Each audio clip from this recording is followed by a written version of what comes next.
Just as a comparison, here's a clip with car stock, sport mode.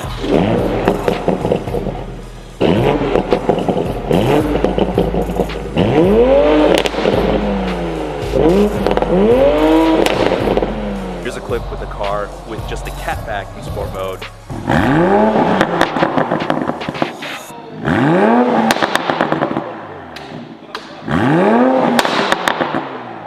Here's another clip or replay of the car with the full turbo back on.